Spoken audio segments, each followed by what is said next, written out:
po si Efren Bernales, mas kilala po ako sa pangalan ko na Epoy. 40 years old na po ako, taga GMA Cavite. Dati po akong lead man sa World Balance, pull out production po ako. Nagpaalam na po ako sa manager ko na magpapacheck up ako. Pinayagan niya naman po ako. Hinawakan pa lang po ng doktor yung tiyan ko.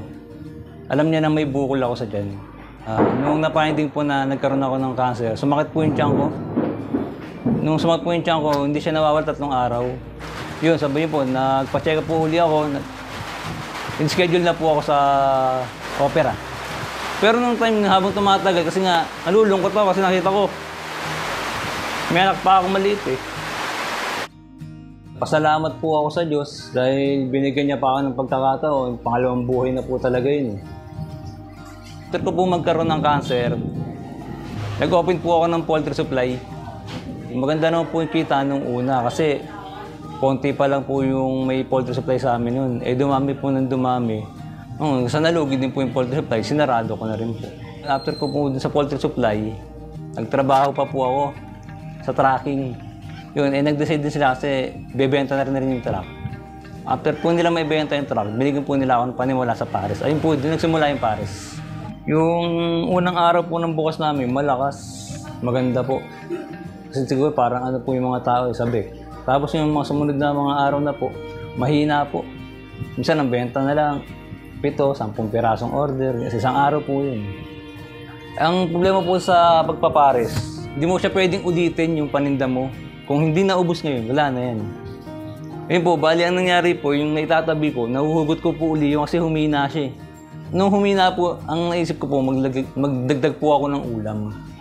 Yun, nagbenta na po ako ng ulam. Okay naman po kasi minsan nakakaubos, minsan naman po may natitira, pero pagkain na po namin. Sa ganun, nakakasurvive po kami araw-araw.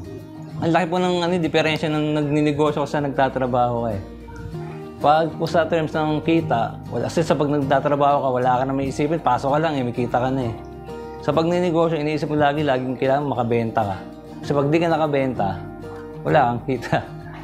Yung pangkain namin sa araw-araw po, doon po, yun yung nagiging kita ko. Malaking bagay na po yun. Sabi po ng kapatid ko subok po nagnegosyo ka kasi dalawa lang na pwede mo puntahan pag nagnegosyo ka eh. Yung unang negosyo ko po yung nalugi. Yun yung pinakamasakit na naranasan ko sa pagninegosyo kasi yun, 4 na taon kong hinawakan yun. Lumakas siya, tapos bumagsak. Yun po yung hindi ko malilimutan. Siguro po yung mga pagkakamali ko doon. Pinaka-inspirasyon ko sa araw-araw, yung mga anak ko, asawa ko. Nakakaya. Kung hindi ka naman kikilos, wala kang magiging pera. Mas nakakaya yun. Wala naman po siguro ang pinagsisiyan. Siguro natuto. Opo, natuto ako. Sa negosyo. Isipin mo rin yung magiging yung kalalabas ng kinabukasan pag ginawa mo to. Pero hindi ko naman po pinagsisiyan kasi naging aral naman sa akin. Bago tayo magnegosyo sa araw-araw, manalangin tayo sa Diyos, hingi tayo ng gabay sa Kanya. Basta kahit po mahirap, samahan lang po natin lagi ng tiyaga, sipag. Ayun naman po talaga ang susi dyan. Pagkatiwala natin sa Diyos ang lahat ng ating ginagawa, lakipan natin ang sipag at tiyaga, laban lang.